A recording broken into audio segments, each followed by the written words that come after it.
एक तुलसी गीत आप लोग के सामने गा रही हूँ। अच्छा लगे तो लाइक और कमेंट करें। राधे राधे, जय श्री कृष्ण। सुनिए।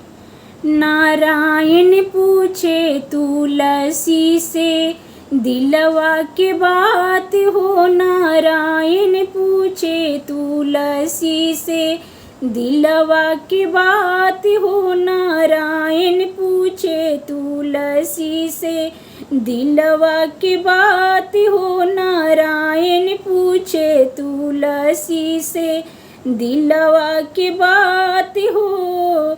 के तोरा माता तुलसी, के तोरा माता तुलसी, के तोरा पिता हो का, के तोरा पिता हो कवानी नगरिया में भैले विवाह हो। नारायण पूछे तुलसी से दिलवा के बात हो। नारायण पूछे तुलसी से दिलवा के बात हो।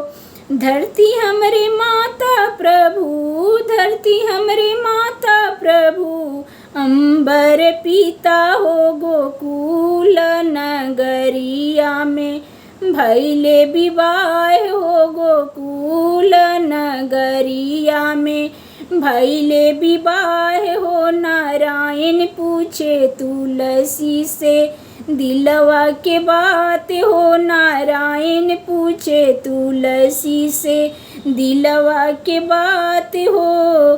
कहाँ तोहर नैहर तुलसी, कहाँ तोहर नैहर तुलसी, कहाँ ससुराल हो, कहाँ ससुराल हो तुलसी, कहाँ ससुराल तुलसी स्वामी तोहर के है।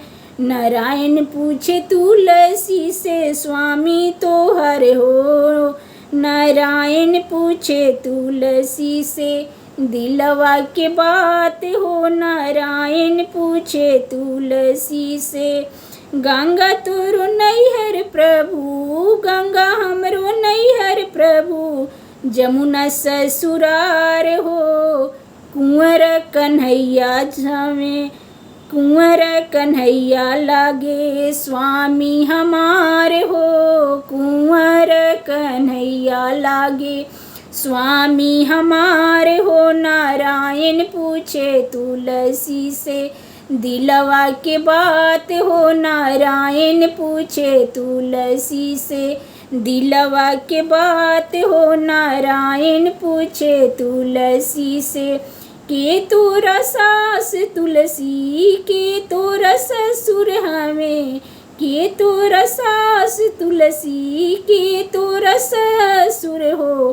के तोरा लागे तुलसी ससुरा में जेठ हो। के तोरा लागे तुलसी ससुरा में जेठ हो। नारायण पूछे तुलसी से दिलवा के बात हो। नारायण पूछे तुलसी से जसोदा जी सास हमारी, जसोदा जी सास हमारी, नंद ससुर हो। ताऊ जी जेठ लागे, ताऊ जी जेठ लागे ससुरा में हमारे हो। नारायण पूछे तुलसी से दिलवा के बात हो। नारायण पूछे तुलसी से दिलवा के बात हो।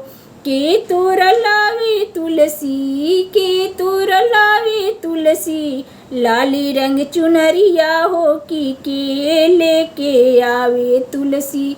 सोरहो सिंगार हो की के लेके आवे तुलसी। सोरहो सिंगार हो। नारायण पूछे तुलसी से दिलवा के बात हो। नारायण पूछे तुलसी से कुंवर कन्हैया लावे, कुंवर कन्हैया लावे, लाली रंग चुनरिया हो की हरी मोरो लावले। सुरहो सिंगार हो की प्रभु मोरो लावले। सुरहो सिंगार हो तुलसी पूछे नारायण पूछे तुलसी से दिलवा की बात हो। नारायण पूछे तुलसी से दिलवा की बात हो। नारायण पूछे तुलसी से दिलवा की बात हो। के कराही नाम की मेहंदी हाथ पर रचाओ हो। के कराही नाम की मेहंदी हाथ पर रचावा हो कि के कराही नाम के सिंदूर भरलू तू मांग हो। के कराही नाम के सिंदूर भरलू तू मांग हो। नारायण पूछे तुलसी से दिलवा के बात हो। नारायण पूछे तुलसी से दिलवा के बात हो। तोहरे ही नाम की मेहंदी हाथ पर लगवनी हो कि तोहरे ही नाम के सिंदूर मांगे में भरीला हो कि तोहरे ही नाम के सिंदूर मांगे में भरीला हो। नारायण पूछे तुलसी से दिलवा के बात हो। नारायण पूछे तुलसी से दिलवा के बात हो।